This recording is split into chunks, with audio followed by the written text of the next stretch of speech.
I am Iron Man. You serious?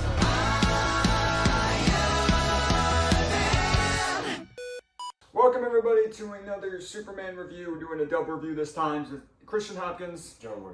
Today we're going to be talking about both Superman 3 and Superman 4, The Quest for Peace, because they both suck. We can't be bothered to do a separate one for each. No, and I have very little to say about it. Because we're watching more exciting and frankly better ones today. Yeah.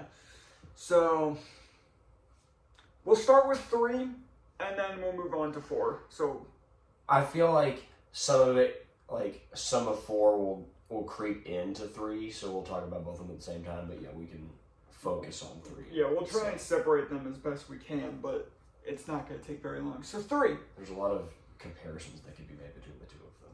Yeah, but I also feel like they're pretty different enough because 3 has a story, If you can call it that.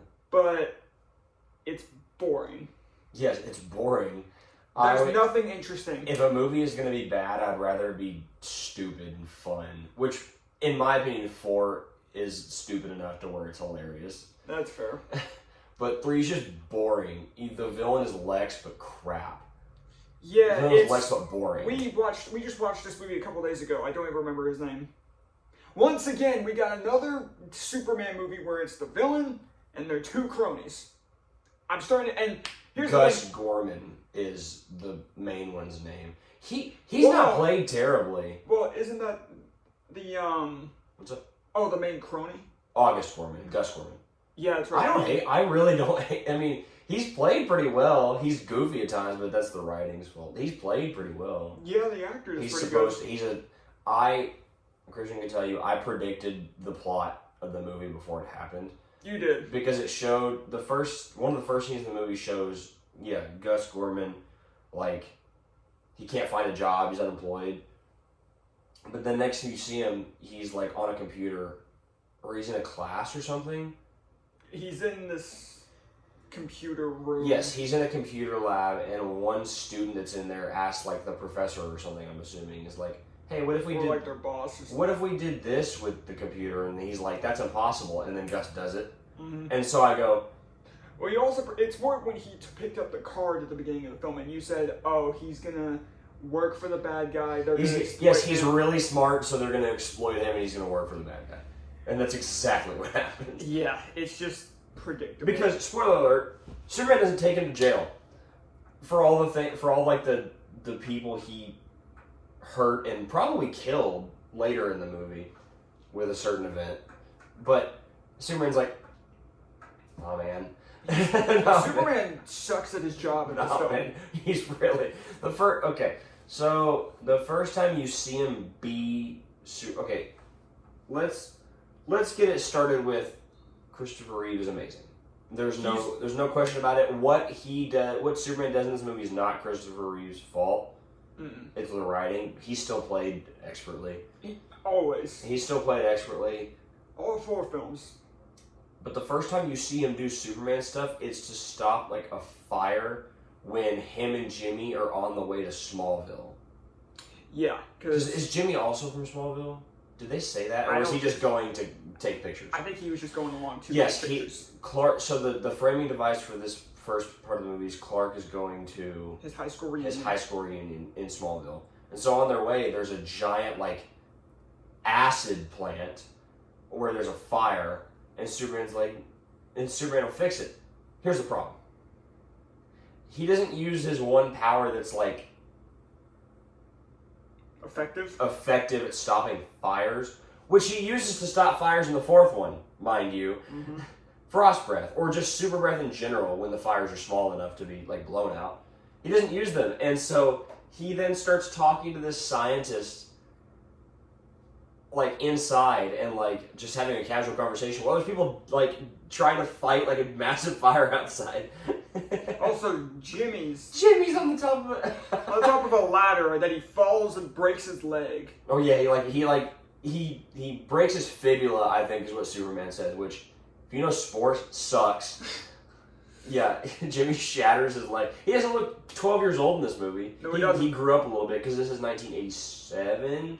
This movie was 83. No, 83. The 4th one's 87. Yes. So this one is like 7 or so years. No, 8. No, 6 or 7. I think 78. about 6. Yeah, 6 years after the first one. How many years after the No, second one? 5. I'm stupid. How many years after the second one? About. Oh, if it's 83, yeah. If it's 83. He doesn't look 12. He went through puberty. He looks like Jimmy. He did. But, yeah, Superman sucks at his job. Because he spends all that time talking, and then instead of using his frost breath to put out the fire, he flies to a wind, and like, uses the frost breath on that, picks up the layer of ice he created, and dumped that on the entire part, which I guess is How is effective. there... Yeah, so I thought that he froze the entire lake. Yeah, because you were confused that he picked it up and then the lake And then was there's still water. He just froze, because it's pretty much how water typically is. If it's frozen, it just creates like a layer above it, so he just picks that up. Which I guess that worked, but like he has a power that's specifically made for like cooling stuff down. And so it's like, why he... So there's still fire raging, and then you see Superman fly off, and you're like... You'd have to think the people that are sitting there are probably like... Superman spends more time. He spends more time talking to the officers and that scientist than actually putting out the fire. And the scientist says something that's very important. He said, if this acid, because it's a room full of acid, which, But he's like, if this gets like superheated, it'll like combust. It'll explode, basically. Yeah. Which that's important. Yeah, important. That's just. They make that important. Now, granted, also talking about Superman and the fact that. Like, yeah, he sucks at his job in this film. Terrible at his job. It's not made that much better whenever he goes full evil. We'll talk about that. So... Oh, spoiler alert, Lois is not in this movie. She's in the movie and she goes to Bermuda. Yeah. Is what I think she's at the beginning. She goes on vacation. And then she shows up at the very end. She tries to go on vacation again in the fourth one and they're like, no. No, that's exactly what happens. They're like, mm-mm. You have to suffer with us. You have to be in this movie. She's good in the fourth one, I'll say. Yeah, but she's fine. So he gets to Smallville, right? You meet the best character in the film. And you meet the best character in the movie, Lana Lang. Yep. Is that her name? Who, fun fact... High school, like, she's a popular girl in high school. Mm-hmm. She was really close with Clark in What were you going to say? high school. The actress who plays Lana in this film plays Clark's mom in the show Smallville, who is also great there. Which is great, which is really good, because I imagine they probably connected in some way, because Christopher Reeve also shows up in Smallville. Spoiler alert. No. You'd think that going to Smallville, he would visit Martha, his mom? No. And also, spoiler alert, she's dead. Mm-hmm. Maybe not at this time, but in the fourth one it's revealed that like she's dead and he's selling a house, whatever. But I would have liked to have seen that. Him going to meet his mother for the first time since the first movie. The first time since he left to go to Antarctica in the first movie. The first time you ever see her. Because as far as we're led to believe, he never reunites with her post leaving for Antarctica. So it's unfortunate because that dynamic has always been really good between the two of them in a lot of Superman media. So the fact that it's just not really explored here is kind of unfortunate. It's non-existent. No. Aside from the first film. Not that many scenes between the two of them. And guess what? Christopher Reeve does not interact with her at all. Nope. It's just the one that plays teenager Clark. Yep. That's the only Superman that gets to interact with his mother. Yeah. It's very unfortunate. Lana. Yeah, back to Lana. She's cool. She's very cool. All the scenes with her are the redeeming qualities of the movie. Yeah, they're the only reason I put this movie above the fourth one. But she's not in the fourth. They forget about her. They forget about her. Down the road, she like interns as the secretary, or she gets a job as the secretary because in the Daily Planet because she wants to get out of Smallville, so she ends up going to Metropolis. She's nowhere to be seen in the fourth one. And they have genuine chemistry, in my opinion. They do. Clark and I prefer Lana. them two together than Clark and Lois. Because Lois just is interested in Superman. Lana is interested in Clark. Mm-hmm. Granted, Superman shows up and she has dinner with him, but I think she has dinner with him. Well, she is going to have dinner with him. But that's because of her son, Randy? I think, yeah. Is that his name? Yeah, her son's like obsessed with Superman, but she has interest in Clark. Every time Lana is with Clark, you can clearly tell that they like each other. Whereas when Lois is with Clark, at least this Lois, you don't get that at all. The only time you see Lois interested in Clark / Superman is when he's Superman. She's not. We'll get to that. We'll get to it. She's not uninterested in him per se. It's just, when you're interested in Superman, all other guys seem horrid, Yeah. So, I mean, I won't blame her for it. But she's not uninterested is the thing. No, it's just, she's nowhere near as interested She as gets Lana defensive is. about it in the fourth one. She does. Which I think shows she likes him at least a little bit. But, yeah, they forget about Lana. She's a good character. And, yeah. Genuinely good character. It's unfortunate that they forget about her. They have, like, a picnic where he Supermans and saves Randy from a tractor. Yeah. But which kind of starts a little bit of a dynamic between the two of them, and Randy always looking up to Superman, and him being the reasoning that Superman's able to free himself from being evil. Let's talk about that now. Apparently, okay, here's one of my biggest problems with this film. The satellite. The computer. We had to talk about the computer. In the wheat. What's it called? I don't know. The wheat cake. The place where like Jerk from High School Reunion works. Yeah, who keeps showing up throughout this film, and it's just you're a tool every time you show up. Why is this computer that has access to the most powerful satellite in the history of mankind is in a store this basic with no security at all? It's like a business that like maintains like wheat fields. Mm-hmm.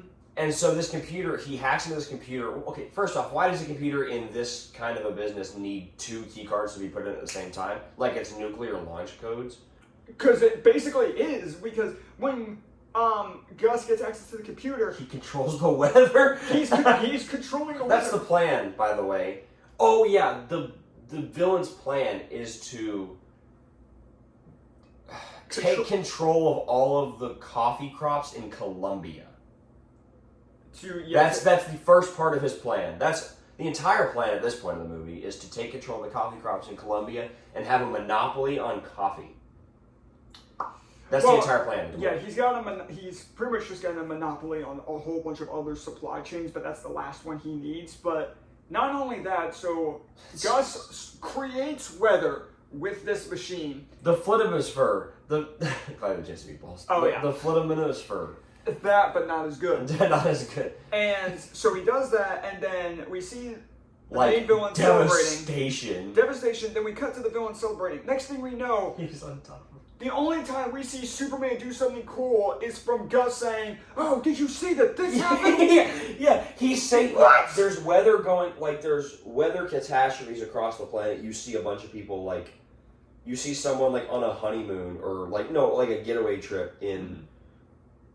I think it's Colombia, actually, and you see them get like really injured. I'm assuming people die.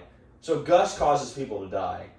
Potentially. And then Gus, shows up to the top of a skyscraper where the villain is. I'm just gonna refer to him as the villain because I don't remember his name. Mm-hmm. He's skiing on top of a skyscraper, by the way. He shows up and he's like, "Yeah, Superman came and saved the day," and then it shows brief clips of it, but we don't see it. He was like, "Superman was great." Prove it. It's the only time that Superman gets to do anything. It's the only time Superman gets to do anything cool in this movie. That's my least favorite thing. His fight later with, you know who, like Superman. Mm-hmm. That's kind of cool, but like, the only time he gets to do really like big Superman stuff, we don't see. It's a cutscene. They show and they don't tell, and that's one of my least favorite parts of any movie or show. Is when they tell and don't show. It's like the Avatar Wii game. There's an Avatar Last Airbender Wii game where like a bunch of like important scenes from the show are in like paragraphs of text. Oh my gosh, that's awful. Like really, really important arcs of the show are just, hey, read this. Look, it happened. It's like that. It's like, can I see it, please? That's. We'll watch that video here. It's bad. The only other major thing that I can think of is just... Well, no, okay. So, they use this computer. They make synthetic kryptonite. Yeah. First off, to connect to a satellite that somehow picks up what kryptonite was made of, for the most part, from Krypton, which, mind you, is light years away because it takes Superman's rocket ship like 3 years to get there, a couple years to get there. How does a satellite pick it up? It's an Earth satellite. It's not. It doesn't have the power of God. Yes, and then it picks up like what kryptonite's core or kryptonite, what kryptonite is made of, aside from, and it's made from totally Earth materials, by the way, except for a little, like, what, 0.5, they don't know what it is. Yeah, and then he just makes it. That's my biggest problem. He puts in tar. He puts in tar. They try it with giving it to Superman. It doesn't work. Over time, he starts turning evil. And Tobey Maguire, Bully Maguire. Except that's what nowhere happened. near as good. It's the exact vibe of what happens. He starts being a jerk for literally no reason. Yeah, it's just he makes an oil spill happen, for crying out loud. He does. He fixes all the stuff later, but so that all happens, and then Gus is saying, "Oh, it didn't work." Here's my biggest issue. So this 0.5, they don't know what it is. And then next thing you know, towards the end of the film, after Superman is better, and they're in this big AI computer. Oh yeah, giant supercomputer in the middle of the Grand Canyon. Yes. So all of a sudden, they're saying, should we wait for Gus? Because it's the main villain, his sister, and then loud-pitched, annoying chick. And Knuckles. Next thing you know, yeah, she has like existential moments where she's smart all of a sudden. Yeah, and it's just like, what? I think it's funny. And then the main villain goes, "Oh, should we wait for him?" And then all of a sudden the sister goes, "Oh no, we figured out the last element, so now we made."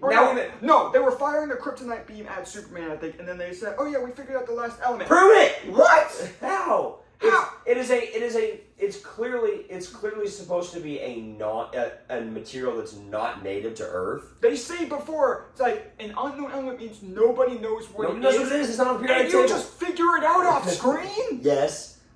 Good movie. No, and so let's take back a little bit. The way that Clark gets rid of his evil side is he literally has like a fight with him in a junkyard. Yeah, it's Clark versus Superman. It's not bad. It's not. The fight itself is not bad. It's unclear whether it happens in his mind or not. But it doesn't, because all the damage that happens from their fight, you see after. So Clark fought with evil Superman. His suit looks dope, by the way. Yeah, his suit looks dope. Yeah, it's the first time you've seen Christopher Reeve in something that's not the same suit. Mm-hmm. Yeah, it's darker. It's what Brandon Routh's suit tried to be, where it's like a darker, like toned down version of it. Yeah, but better. Like it's a maroon. It's dark. I think it's cool. Mm-hmm. But yeah, he fights with himself. You get some. I mean, it's not a bad fight, really. It's really not. It's probably my favorite part of this movie, or at least my favorite scene, rather. He then he chokes him out. Yeah, and then cures himself, and then it transitions into the final act of the film, which is just. Anyways, oh, yeah, you know another Superman thing we could have seen, him like dodging missiles and like fighting missiles. But when he's showing up to the Grand Canyon to like fight the main antagonist, they send missiles after him, and you see it. Maybe you can find a picture or something of it. But you see it played out like in a 2D like video game thing, like, and it's just Superman flying and missiles like missing him. They're making it really obvious that they were just not trying with this one. No. At least with the fourth film, they had an exceedingly low budget, so they really couldn't do anything. It doesn't excuse how bad that. Let me look up the budget of this movie. Yeah, but. This movie doesn't have a low budget by any means, especially for the time. Mm-hmm. But it's clear they cut corners. They were like, get the movie out, quick! Mm-hmm. Now, the fourth film, on the other hand, let's get to the fourth film. Whoa, hold on. Do you have anything else? Yeah. What do you have? The supercomputer where it takes control of the sister. Oh my god! Yes, the supercomputer then has a mind of its own, which is not a bad story point. The computer is strong enough to where it becomes like an AI and has like a mind of its own and starts being the villain. But then it uses like a tractor. It has a tractor beam, by the way. It uses like a tractor beam to draw in like the sister character, and then forms an exoskeleton around her, and then controls her like a cyborg. That's somehow the least weird thing we've said so far. You know, that's a fair point. Actually. It's like something out of Star Trek, like a Borg. If you've ever watched Star Trek, there's like the Borg or like cybernetic. It looks like that. It does. She uses syndrome powers, which is like the second character. Who's the other character that had syndrome powers? Is it Zod? I think it was Zod. Yeah, it was. Yeah. It was Zod. Syndrome powers, which like syndrome probably had like probably drew some inspiration from Zod. But this is the second character to have syndrome powers, and it's a cyborg. How does he beat it? I don't even remember. He flies to the acid. Oh yeah, that's right. Yes, the acid plant important from the first scene of the film, one of the first scenes, and then brings the chemical with him. The computer doesn't register it as a problem, and then he gets close enough to where it just melts through, and then that's how it's beat. And yeah, can we get to the fourth film now? Do we want to give scores? We'll give scores back to back at the very end. Okay. So, fourth film. Yeah, it's a thing. This movie is regarded as a strong contender for the worst comic book movie of all time. And I think that is completely justified. This movie is horrendous. In my opinion, this movie sucks. In my opinion, it's so stupid that you can have at least a little bit of fun with it at times. Yeah, it's not. Especially in the later stages. Yeah. It's so stupid. For me, it's not to the level of like Batman and Robin where it's like, yeah, okay, I'm having fun. It's Batman dumb. and Robin, I'm one of the people where Batman and We'll Robin watch those at some point probably. We will, because I like those four collectively better than these four. That's true. But anyways, the fourth movie. Lex is back. Lex is back. Which that is one of the things that like redeems this movie for me is Lex is. It's clear Gene Hackman is so much better than whoever the heck the guy was in the third one. Yeah. Gene Hackman, he's Lex. You know, he's a good Lex. He's a good Lex. He's a really good Lex. Yeah. So that's a redeeming quality for me is that we get his performance as Lex because he's not bad. Mm-hmm. And so the entire plot of this, or the framing device for this rather, is a mess. But it's a point that like makes sense. So this came out in 1987, which is around the time of the Cold War. Mm-hmm. And so there was the arms race at the time, everyone trying to get as many bombs and nukes as possible. So they talk about that, and this one kid at this random like elementary school sends a letter to Superman. It's like, hey, can you stop the arms race? And he's like, no. And also at this point, the Daily Planet has been taken over by new people. Yeah, that's right. Yes. I don't remember their name. I don't remember the girl's name, and she's like an important character. She's not bad. She's fine, but I really just don't care. But that is one of the bigger parts of the movie because it's partially where it starts. Yeah, Perry like leaves or gets fired or something. Yeah, which they do have a good moment towards the end where he buys up a lot of the. Yes, he buys the shares. And he comes back. Yeah, he pretty much does the same thing that is later done in Batman Begins, where Bruce Wayne. Yeah, they're trying to sell Wayne Enterprises, and Bruce buys up all the shares. I bought the hotel. So that too. God, that movie's so good. But yeah, so continuing the point about him writing a letter to Superman. Yes, he writes a letter to Superman, and Superman's like, I don't know, because getting involved in something that big, it's risky. Mm-hmm. And so later he makes the announcement at the. It's like the UN. Yeah. But after he consults with Lois. Oh God. He reveals to Lois that he's Superman. Again. He flies off with her and he's got his glasses on. And then because he wanted somebody to consult with, which is fair. He wanted somebody to consult with about what he should do. You cheered when he revealed it. Yes, I'm like, thank the Lord. Because if you guys saw the Superman 2 review, you know that he especially hated the kiss to remove her memories. And guess what? He does it again! He leans in for a kiss again. I'm like, 2 minutes. No, because at first I'm like, oh, that's sweet. And I'm like, wait a second. And then wait she does the same. Wait a second. and then you yell in anger. No, I think I said, you gotta be kidding me. Yeah. It's... And then later in the film, she hints that she still knows. I think she vaguely hints. I don't know if she's supposed to know, but it seems like she does. It's implying that we'll she talk might about know. that later. Yeah. Because it's a pretty important scene. Yeah. I think it would make sense, because she's a reporter.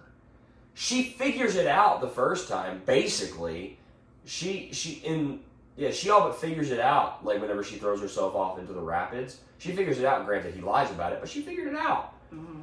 But, yeah, he then vows with the UN to, like, dispose of all the world's nukes. He then goes up into space, and all countries send their nukes into space.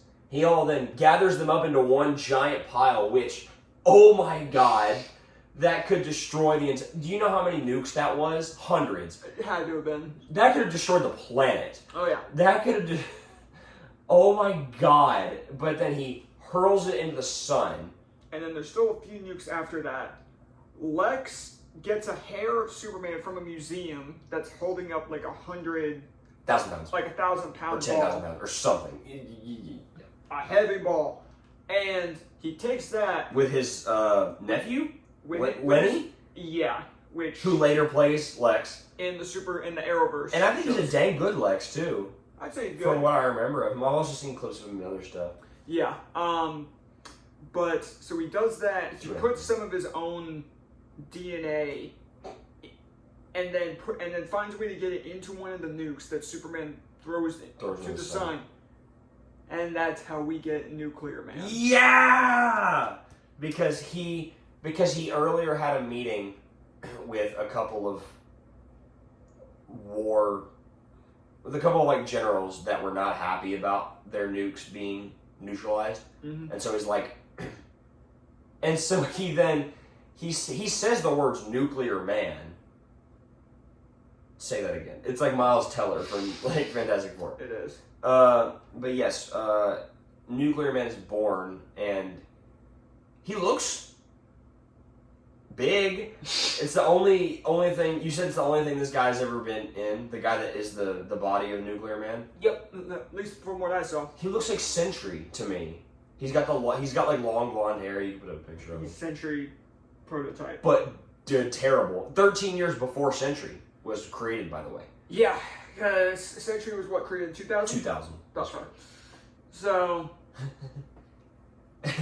And so, yeah, Nuclear Man comes down and Lex shows him off. And it is revealed that whenever he is not exposed to sunlight, he does not work. He, like, shuts down. He cocoons.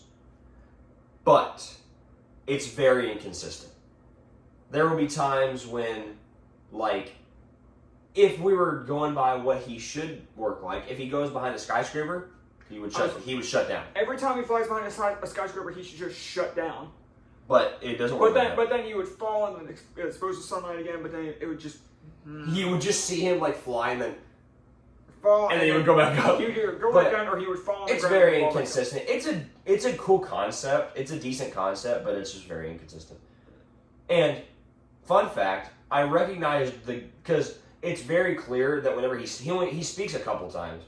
But it's very clear that when he speaks, it's not the guy actually talking, it's dubbed over. And fun fact, it is Gene Hackman, the guy that plays Lex. Which makes sense because him and Superman had a kid. Yep. That's basically what this is. It's Superman's DNA and Lex's DNA. That's how my brothers described it for Doesn't Lex refer to himself as his dad at one point? Yep. Yeah, that's what I thought. I'll let you keep going, because once I start speaking, it's... What else is there? Oh yeah, Lana non-existent, by the way. Just wanted to put that out there. I think the best scene in the movie, we skipped over it. The best scene in the movie is the daughter of the guy that takes over the Daily Planet. Mm-hmm. Daughter girl. And Lois are both going to go to a gala or something. Here's a catch.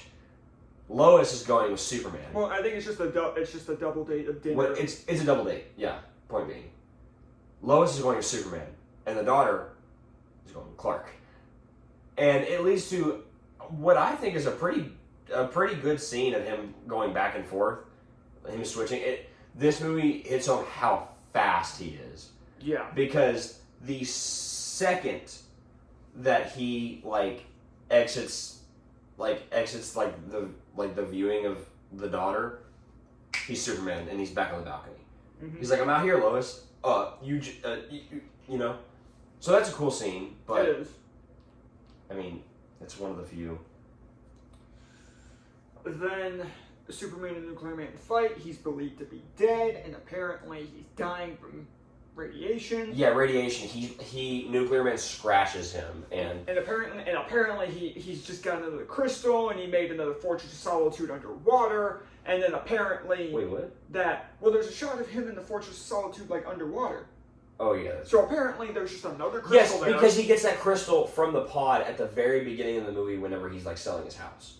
Which is where we pretty much led to believe that, I think confirmed that Martha is dead. But I'm sitting here thinking, wait, didn't he use, and the pod, there's a voice from the pod that says, or it's his mother, that says, this is the only crystal you have. Once it's used, you can't use it again. Didn't he use that same crystal to make the Fortress of Solitude in the first movie? And then, it's a green crystal that he throws. And then he's just got another fortress under the water. And then apparently after that scene with Lois and them in the apartment, then apparently it's like we cut to another scene with Lex Nuclear Man, and then we cut back and Clark looks old and on the verge of death, holding this crystal, and it's implied that it heals him. And then the mother is saying that, if you want to use this last remaining knowledge of Krypton to heal you, that it would have done its job. Then next thing we know, we cut to a next scene. Nuclear Man's flying to find the daughter, and then Superman's fine. He's just standing there. Nuclear Man's destroying basically the entire city, and Superman's just standing there. And then he leads him into an elevator shaft. They fly up to the moon. Light creeps in. They have a fight on the moon. The daughter is taken into space. She's breathing in space. Because he goes back down after he kicks Superman's butt.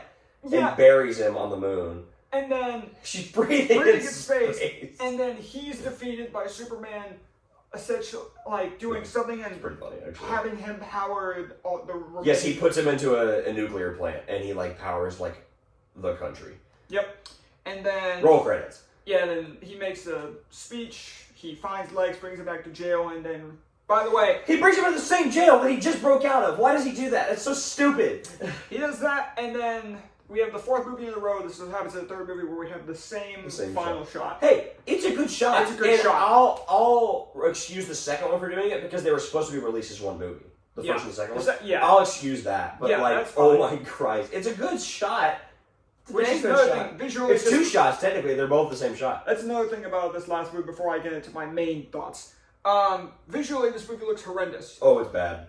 It's really bad. Green screen looks horrible. The lighting is terrible. They use the same shot of Superman flying at the camera probably 10 times. They do. It's the first time you see it is in the beginning when he's saving a Russian astronaut. Yes. Yeah, he is. So there's this. They reuse multiple of the same shots of Superman flying. And even then, just the lighting on when they're flying in front of a green screen just looks terrible. Really bad. They look noticeably darker. I get it. This movie didn't have that big of a budget. Doesn't excuse it for looking that bad. Because if it looks bad, it looks bad. I could have made a movie that made that look like that. Granted, it's 2025. Yeah. But, and then there was something else. A New Hope came out in 1977. And there's green screens in that. Guess what? It looks really solid. Mm-hmm. There's no. When did Return of the Jedi come out? 83, same year as the third movie. That movie looks great. That movie looks spectacular. So it's just, granted, probably a bigger budget, but it's just.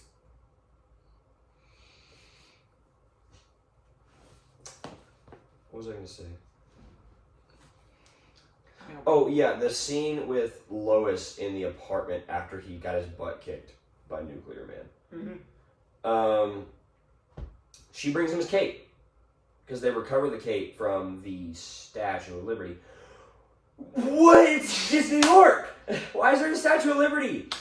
And then you see the Empire State Building at one point, you see the Chrysler Building at one point. The Empire State Building, I think, is where Lex's base is. It's New York. Yep. Which is implied, it's basically what it's been implied to be in DC, where it's just supposed to be that. Gotham is St. Louis. I figured that out today. If you look at like a map, like you see maps of Gotham in the older movies, and if you put it side by side with a map of St. Louis, it's the same. It's exactly the same. That's funny. So. Oh yeah, she brings him his cape.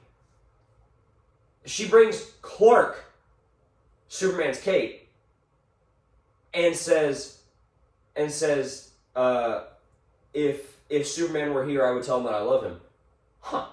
She's almost acting like she knows it's him. Because why else would... Okay, she brings him the cape, being like, hey, give this to Superman. You've had more contact with Superman than Clark has. So it's not implied or anything, but it seems like she knows. Despite the fact she got her that would have been a good story point. That would have been a really cool moment for her to like figure it out. And not if they didn't do here's the thing, it would have been good because if you want to do the memory erasing thing from the second movie, fine. But it's the fact that they did it again in this film. If they didn't do that, and then there's a fly. That's it. If they didn't do that again in this film, it's a big fly. For a very pointless scene, in my opinion, of just recreating the flying from the first movie, and then just I feel like it would have been so much better. But my main thing with this film, main thing, this movie is a damn mess. It's jumping around between so many different stories that the more this movie goes on, the more confused and angry I get because it feels like this movie feels like it had 12 different writers working on it at the same time. It probably did. And none of them communicate with each other. It was just, they all were making their own movie and then they all, someone would write one portion of the movie, then they had to leave, and someone else would come in, wouldn't read it, and would do their own thing. And it feels like 12 different times they were doing that. Because there's a plot line of the whole nuclear man stuff, there's a plot line with the daughter, there's a plot line with the nuclear arms race, there's a plot line of Clark supposedly dying, then there's just so many different parts of this movie, and then there's the whole thing with the crystal, and there's too much going on in this movie, and it's not cohesive. It's just such a mess. At least with the third film, everything, even though it's boring and not good... Don't call it cohesive. It at least has a clear point of, okay, we're clearly moving along at a certain, okay, we're going from this scene to this scene, and it makes sense. In the fourth film, it's Clark looks like he's sick. We don't know if it's not implied that he's dying. It looks like he might just be scared of nuclear man, and then all of a sudden he looks basically old and dying. Sweating profusely. He's doing that, and then next time we see him, he's old and dying. Why did they make him and then after that, he's just fine. I'll excuse that one because he gets the crystal and she says if you heal yourself, it'll be serving its purpose. But they just don't elaborate on that enough. It feels like, by the way, this movie is the shortest of all four. It's an hour shorter than a couple of them, and it's 30 minutes shorter than the last one. And it really tells, or really shows, because it's just a mess. It's just a mess, and Roll credits. Should we go ahead and get the scores?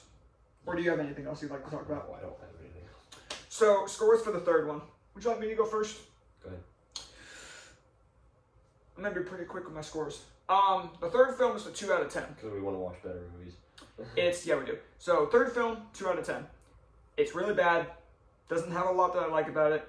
I like Lana as a character. I like her whole dynamic with Clark. And I honestly don't mind the scene of Clark and Superman fighting. Aside from that, nothing about this movie impresses me. It's bad. I had a 2.5. That's what I had. Okay. Because, there's redeeming qualities. Lana is what keeps it from being not not existent. Mm-hmm. Go ahead with your 4. 1 out of 10. Only reason it is a 1 is because Christopher Reeve. And that's about it. This is not the worst DC movie I've ever seen, which is saying a lot because the score I just gave, I think the worst DC movie is honestly either Supergirl or remember Steel? Shaq? Yeah! Catwoman. What about Catwoman? Oh god, that's probably that's one of them. I need to watch Steel. I think that'd be so funny. Watch it stoned and you'll be good. But yeah, this movie's garbage. It's so bad. Go ahead. I give the third one 2.5. I'll give this one a 3. I would rather watch this one because it's just so stupid. I went in with the lowest expectations known to man.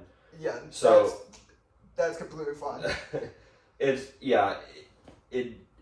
wouldn't feel like that to probably everyone where it's so stupid that it's fun at times, but it does to me. So yeah, 3. Granted, 3 not good. No, it's not. I don't know if I've ever given that low of a score. Or 2.5 rather. I don't think so. We'll think about it. I don't think we watched anything that bad. When we did a review for Dark Phoenix and we talked about New Mutants at the end, you gave that a 0. I'm not kidding. Well, no, 1 because of Anya Taylor-Joy's magic. That's it. And it's good casting. That's the only thing. Anyways, so this ended up being longer than I But thought. we'll never review that, so No, we won't. Thank the Lord. So that's going to do it for our reviews of both Superman 3 and Superman 4. Next time, we're going to be doing a much better movie, but not the best. I've never seen it. With Superman Returns. Brandon Routh. Rest in peace to Christopher Reeve. Yes, it's really unfortunate. This is the last time that he's ever played Superman. But despite his movies not being the best quality, Not his fault. It's not his fault. And if anything, he actually elevates those movies. And I think he rightfully deserves to stay in the conversation for the greatest Superman actor or the greatest Superman version or the greatest version of Superman. Wherever you want to say, he definitely deserves to remain in that conversation, even if particularly the last 2 movies are just really bad. But this will be the next one where we switch to a different actor with Brandon Routh. I'm actually kind of excited to rewatch this. I've never seen it. Well, no, I probably watched it because I had a Halloween costume of Brandon Routh's Superman costume, so I'll probably watch it at some point, but I don't remember any of it. Yeah, so we're going to go ahead and watch that, and then after that, well, we'll just say that, it's after that. Thank you guys for watching. We'll see you guys next time. See you, Webheads.